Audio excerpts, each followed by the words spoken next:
Welcome to On the Brink, a fresh lens to take you and your business to new heights. I'm Andi Simon, your host, and as you know, I love to bring to you people who are going to help you see, feel, and think in new ways so you can get off the brink and soar. And I know today you are going to soar with me. I have Dr. Gail McLean Hayes with us, and Dr. Gail is an absolutely beautiful woman who you are going to enjoy. I met her through Thought Leadership Leverage, and I thank Peter Winnick for allowing us to come together on our lunches on Tuesdays to begin to meet new people who are thought leaders. So who is Gail and why should you be listening? She's a recognized communicator who ignites an atmosphere of contagious enthusiasm. She also has a passion for purpose. And so as I read her resume to you, just get the feel of what we're going to talk about. Dr. Gail is a race relations consultant and speaker. And I love the fact she's been called a conduit and bridge between the races. But I think today, with the racial issues that have really been brewing for a long time, we're going to really hear a lot of things about more than just bridging the racial divide. It's really growing to love each other. She's a thought leader, an executive leader, and a book coach, and a media personality. And because she lived in Asia for 4 years and Europe for 12, she knows how to communicate across cultural lines. And she's really developed a tolerance, but also a curiosity, an ability to see what others are thinking and begin to appreciate it. And we know when we really listen, we can reappraise our own thoughts and come out a better person. And that's what I want you to do today. Now, she founded and served as the director of the European Executive Women's Forum, the first active European network of National Association of Female Executives. I think you're beginning to get the feel that I have a perfectly beautiful woman here who wants to share with you all of her wisdom and expertise so that you too can see, feel, and think in new ways. So Gail, thank you for joining me. Thank you so much for having me today. I'm so delighted to be here. Now, usually I give an introduction like this, but I ask our interviewee to tell a little bit about your own journey. Because as I listen to your journey, I realize that there's no way I can communicate this. You need to share, how did we build Gail into the woman you are today? Help us understand that. Well, I'm the firstborn born into a military family. My father served in the Army for 25 years, so that's how I got to live in Okinawa, in Asia, and in Europe. When I was 5 years old, my father took me out of the African American or the Black community and took me to Asia to live. I didn't know I was Black. That was a thing. My mother and father didn't talk to me about being a Black person, and I was very upset when I found out I was Black. And what I mean by that is it wasn't that I didn't like myself. On the contrary, my grandmother always told me I was pretty and smart, and nothing could change that.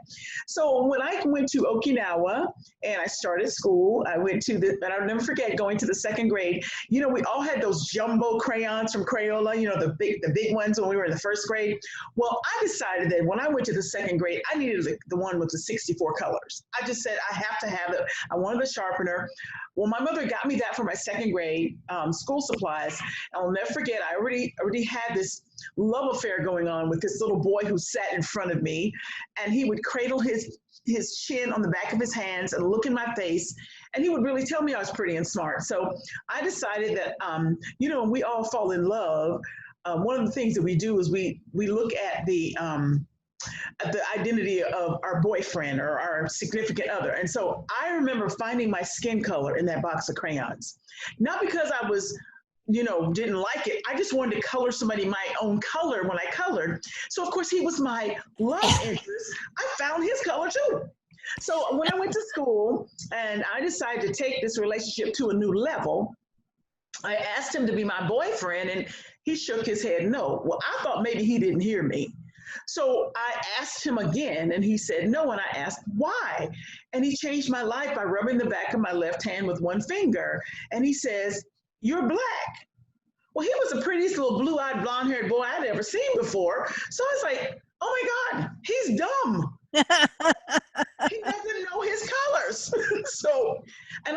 We went back and forth. I said, I am not Black. We argued. I said, okay, I said, I am not Black. I am Sienna. with my second grade teaching voice. Oh, he was so dumb. And I said, I am Sienna. He says, you're black. I said, okay, if I am black, what color are you? He said, I'm white. And I said, you remember I had already found his color. I said, no, you are not. You are salmon pink. I mean, and it started, he got so angry with me. He had big pink ears and greasy hair. I said, oh, I can't take it because he's dumb, because he does not know his colors. I went home and told my mother this boy called me black, and she explained to me that was a few of the names that people call us.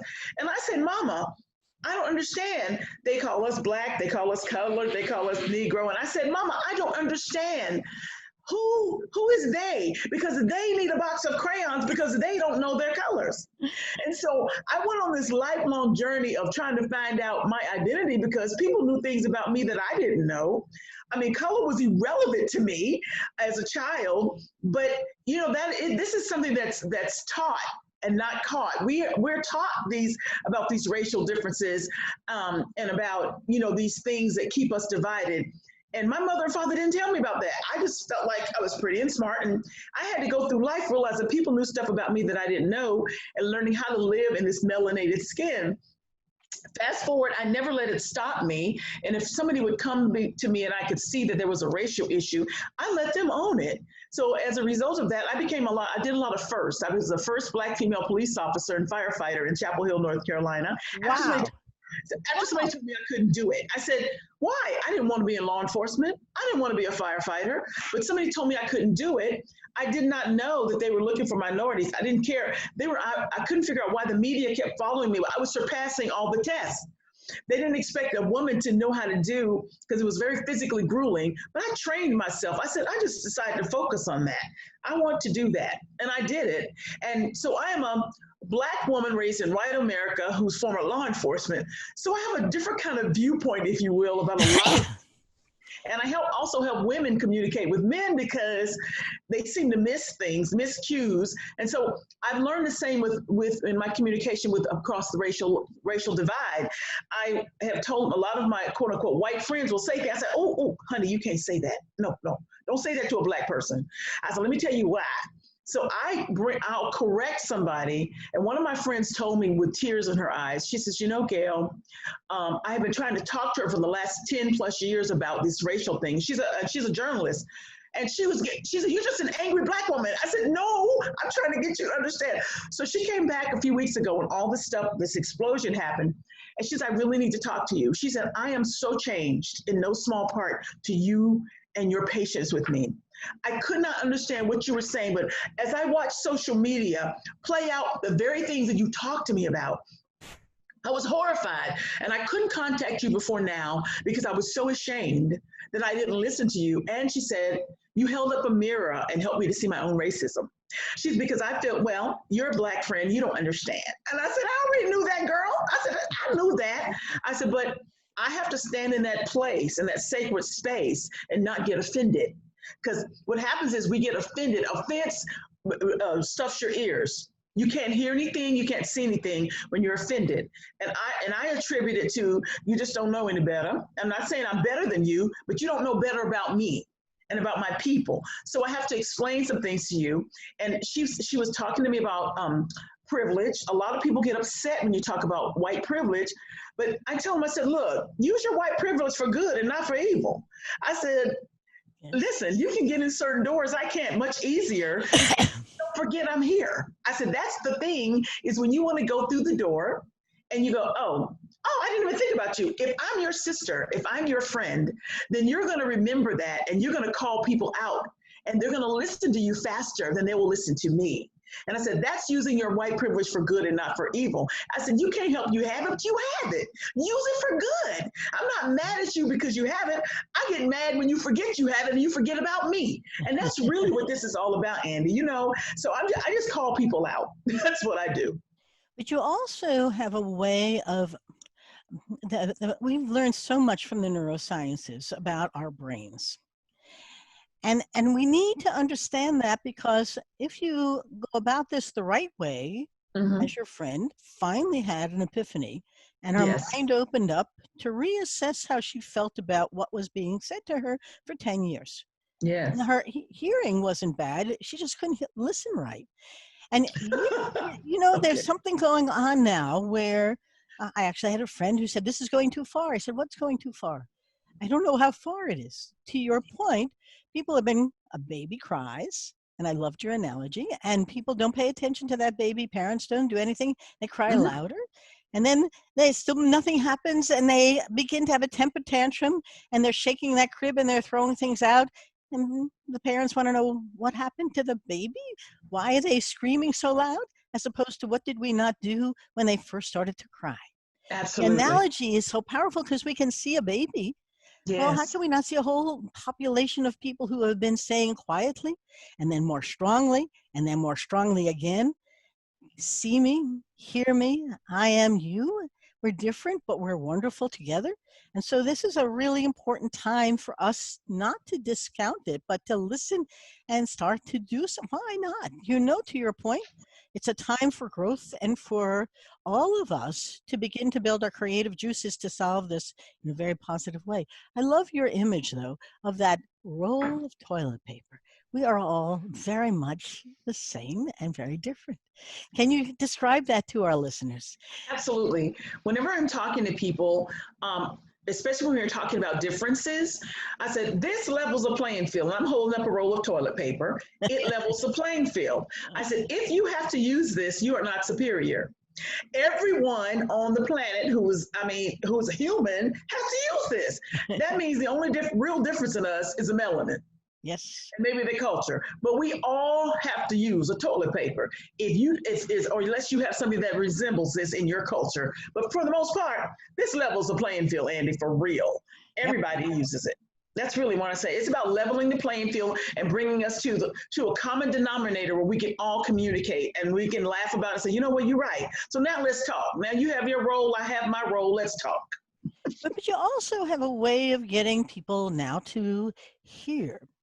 I mean, Yes. it's one thing to say we're all the same. I mean, I was in high school and we sang "We Shall Overcome," and we were, Michael Schwerner's mother was my biology teacher. And Okay. so we mourned what was going on during the civil rights movement. And it wasn't inconsequential in our own growth about how we will overcome. And holding hands made us begin to see each other as colleagues, friends, sharing something very meaningful, not always understood, but important at that time. So we date ourselves. But on the other hand, we can spend a whole lot of time. I have a biracial niece who I just love.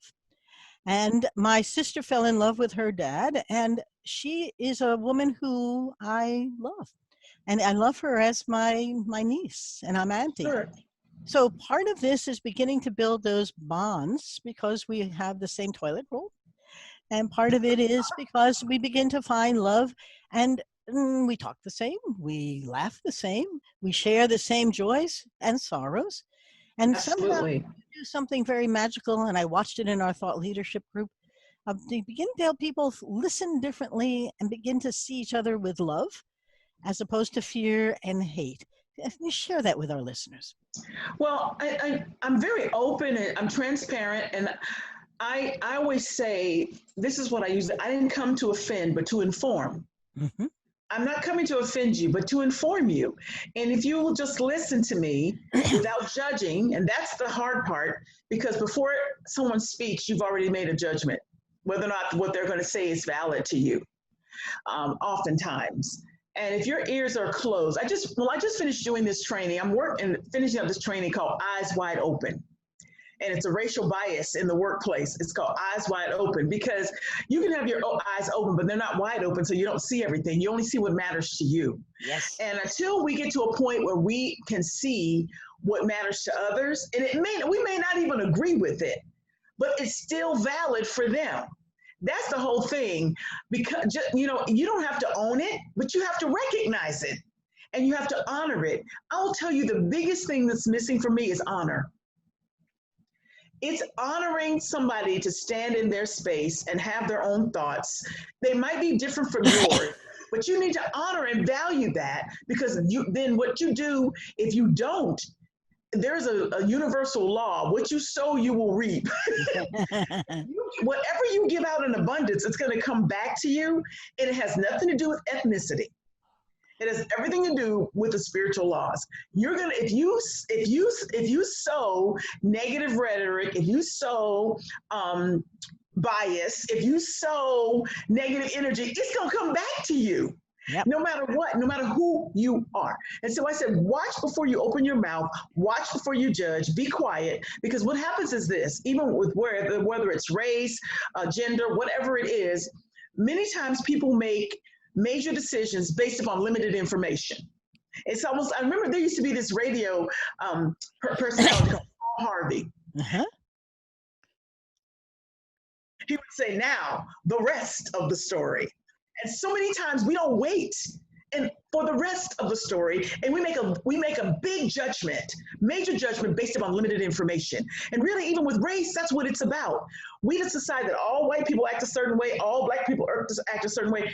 That is so true, false, because there are different types of people. The difference is, yes, you're melanated, yes, I'm not melanated, but we all are different. Because people have made judgments on me. Well, I didn't know black people. I had somebody actually say this to me. I didn't know black people read. I mean, they said, no, and then she said, "Wait a minute." I'm laughing. That is tragic. We didn't know that. I didn't know black people would read books. I was like, "Oh my God!" I mean, she felt like she was okay to say that. Well, I didn't know that black people wrote books, and I'm thinking, "Oh my God." You know, and I was at a political gathering, and I asked this woman. Actually asked me, "Well, when are black people going to get over it?" Oh.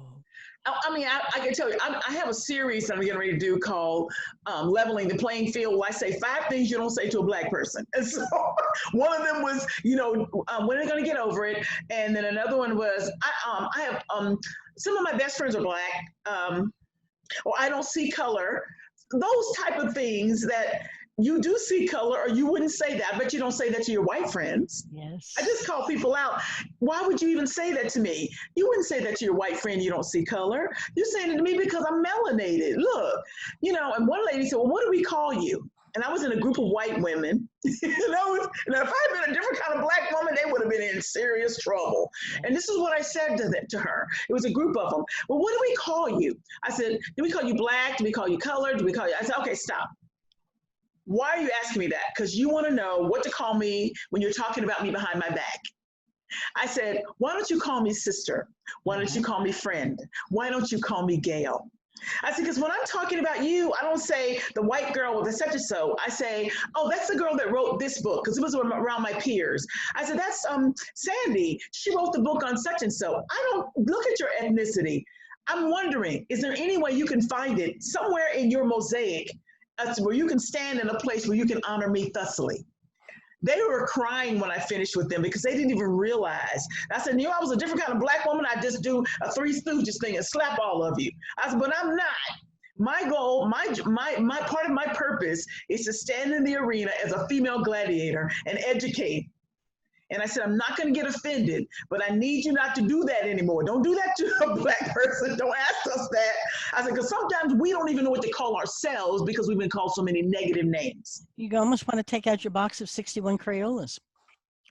And just color. Dry them all up. Scribble. So, for me, it's like, I really believe in education. Now, once somebody tells you something, it's your choice whether or not you believe that. But I believe that once somebody delivers a package, you're accountable for that package, for the care of that package. And if you don't care for it, I promise you, it's going to visit your house. I don't care who you are. Black, white, Asian, Hispanic, these things will come back to you. And you got to figure out, why is this happening to me? Take a look in the mirror. Yeah. You were warned about these things. So anyway, that's my stand. Well, but you're also trying to help people in a way that isn't, I'll call it aggressive. It's not benign either, but it's getting at the core of the problem. So we know that the brain takes data and information and creates a story.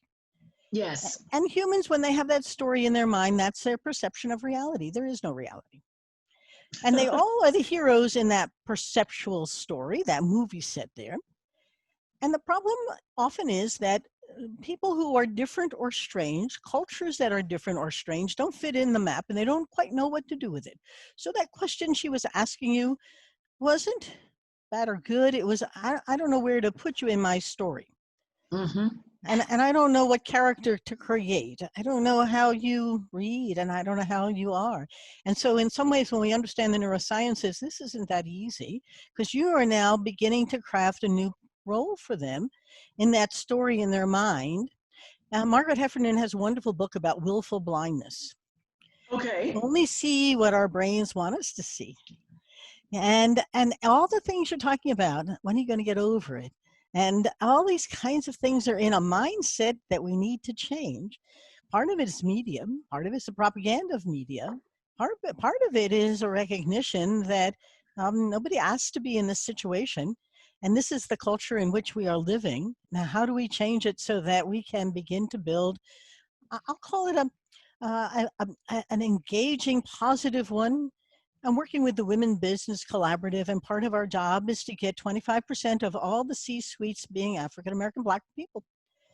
Because women aren't being, there are only a teeny number of people in the C-suites of corporations are people, I'll say, of color.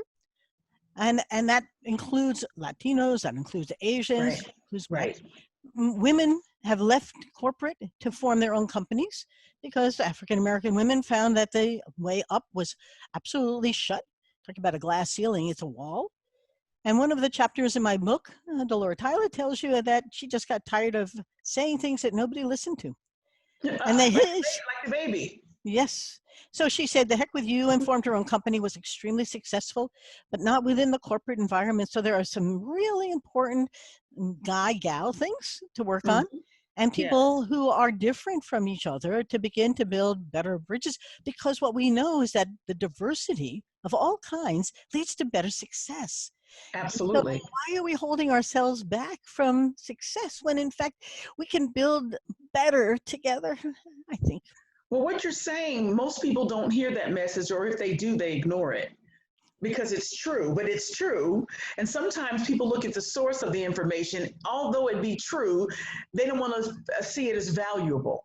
No. So what you just said is just it is just meteoric. If we when no, I want to say if when we get this. Yes. I recently had a U.S. Senator's office reach out to me, and because in the midst of all this. I'll share the story. And they contacted me and they says, well, we want to know, Gail, Dr. Gail, what policies we can implement. And I said, I need for the senator just to be quiet right now. This is what I said. I said, this is not a time for policy. This is about a time to change mindsets and change hearts. Out of that is fodder for the conversations from which you can develop policy. But until we change mindsets and we change hearts and then we change the conversation, yes. I don't want to talk about policy. I said, now, if you really want to do something, and this is what I said, I'm putting together a racial bias class. Have the senator sponsor that for his party. Or his state. Oh, did you hear back from him? But you have to be brave to say that kind of thing. I said, here's the information where you can contact the marketing team, and the senator should consider sponsoring this as a statewide workshop for those in his political party. And I mean, in your face, but in a very nice way. Yes. So but you also gave him a way to do something.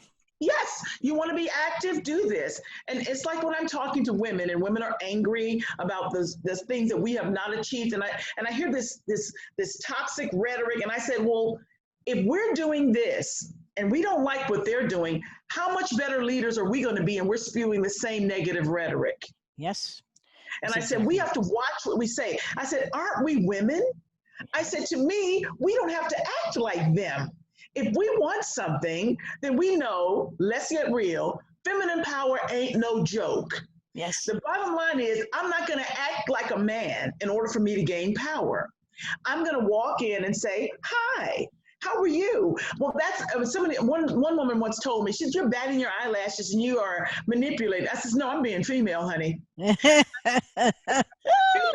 I said, you get it. You don't even want to go in the room with them. I don't care. I said, because when I come out with results. I come out with things. You're standing out here yelling, and I'm in the room drinking China because they give me a seat. Because they're like, who is this brave woman? I said, hi, I know that you're a man of power. I need for you to listen for a minute. I said, where can I get this, this, and this? And they're like, what does she do? I used to work on Capitol Hill. And I understand men because I worked with them. Above all else, even if, excuse my language, even if we consider them to be pigs, they all want to be honored. Yes, they do. And even if they are dishonorable, that doesn't mean you have to be dishonorable as a woman. You can still go in and honor him in spite of his dishonorable conduct and get what you need. Well, don't lose that thought, because there's a path to achieving our goals that isn't a straight line. No. And consequently, you can't say, this is the battle and this is how we're going to fight it. No. Instead, you also are saying that we are who we are, and we have wonderful talent to yes, we do. And we just don't use it works. Right? Yeah, sometimes we get so frustrated, we try to fight the battle like they fight it.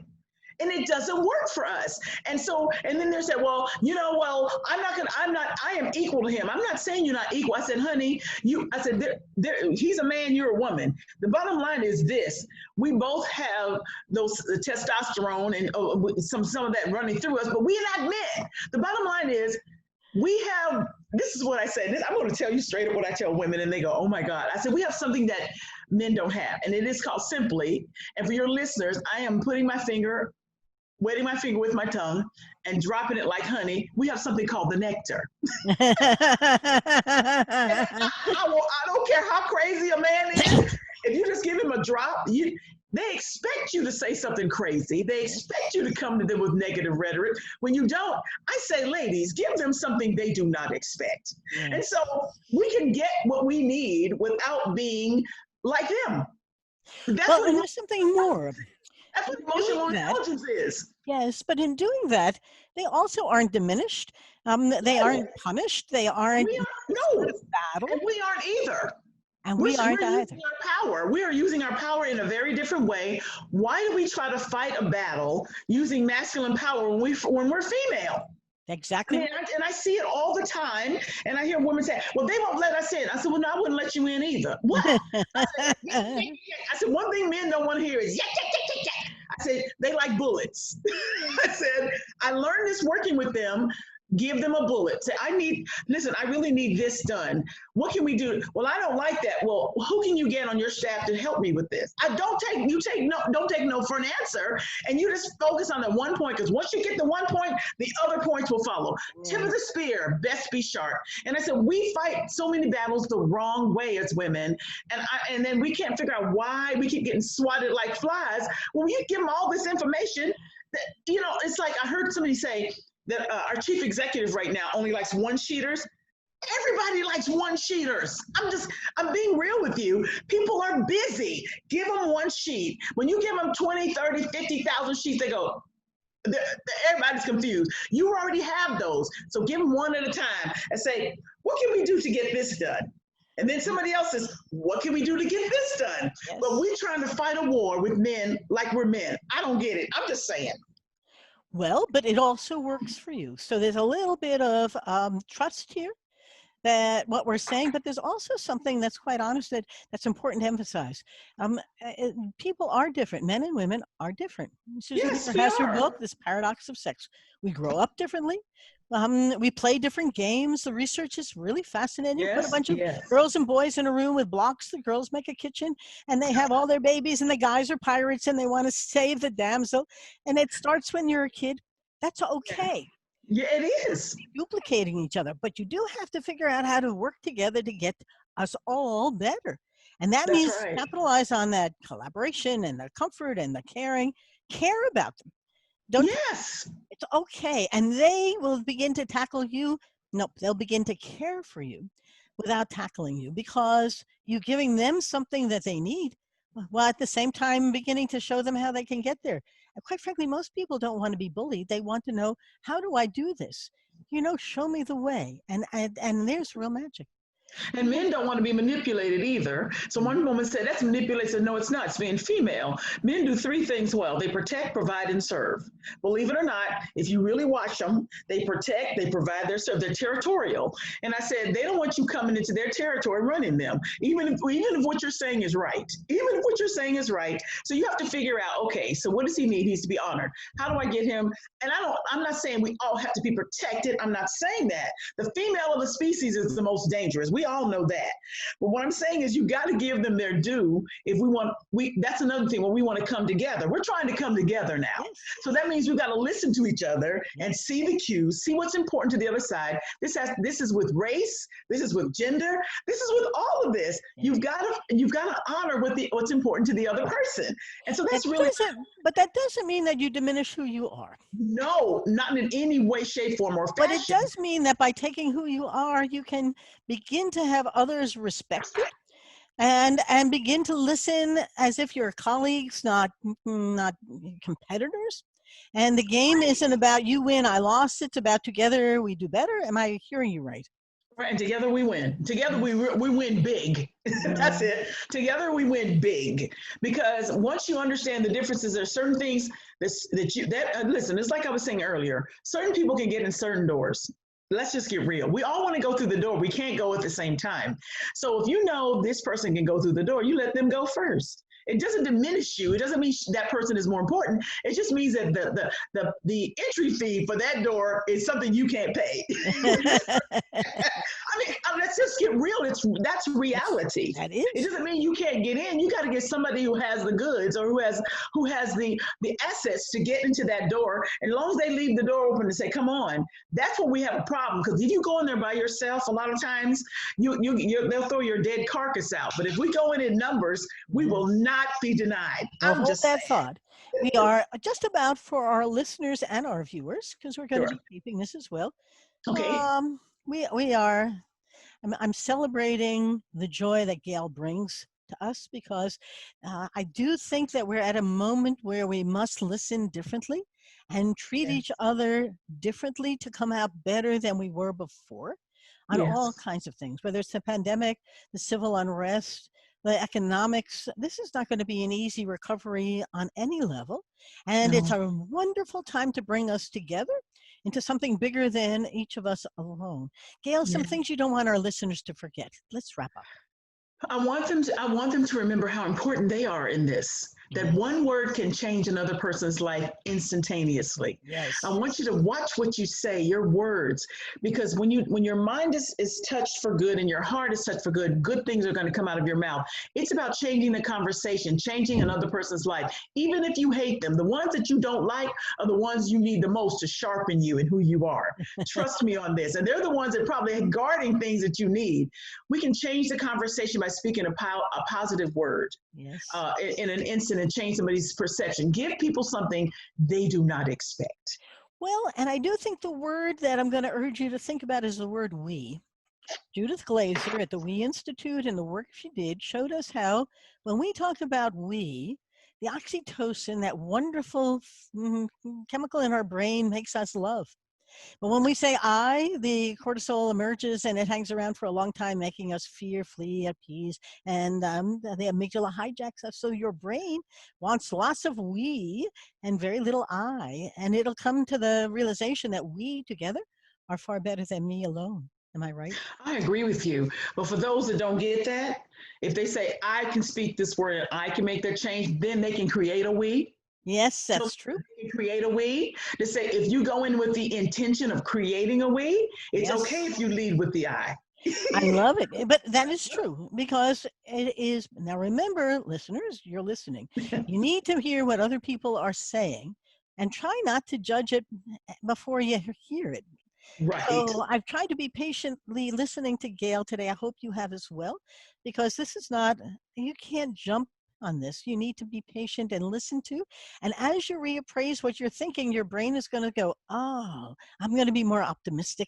I can make the changes. Yes. And I need to engage with others with love. And the rest will follow. It's been such a pleasure. Thank you. Absolutely. Oh, thank you for allowing me to be here today. I really appreciate it. And if somebody wants to reach me, just remember this phrase, handle your business girl. That's my website. It's handleyourbusinessgirl.com. You can find me. And I promise it'll be on the blog when we put this all out. I want to thank our listeners, handleyourbusinessgirl.com. Yes. Dr. Gail Hayes is here to help you see, feel, and think in new ways. That's our job as well. So I want to thank you all for coming. It's always a pleasure. And share the news. Begin to think about things through a fresh, in new ways. It's not hard. You just have to stop saying the things that you did. Conversation is how we live life. It's time to change the conversation. And little love goes a long way, and you can do it. I know you can. So remember, you can buy my current book, On the Brink with Andi Simon, A Fresh Lens to Take Your Business to New Heights. It's on Amazon, and I'm getting some great reviews even in 4 years after it's been out there. But my new book Wow. will be coming, and you can pre-order it. It's Rethink, Smashing the Myths of Women in Business. And while it will be out in January, I really want you to tell me you want it because we're going to have some fun. We're going to have a summit around it in September. I'll tell you more about it. And we're going to begin to help you rethink your own life. It's our job. Take care now and have a great day. And thank you, Dr. Gail, for being with us. Thank you.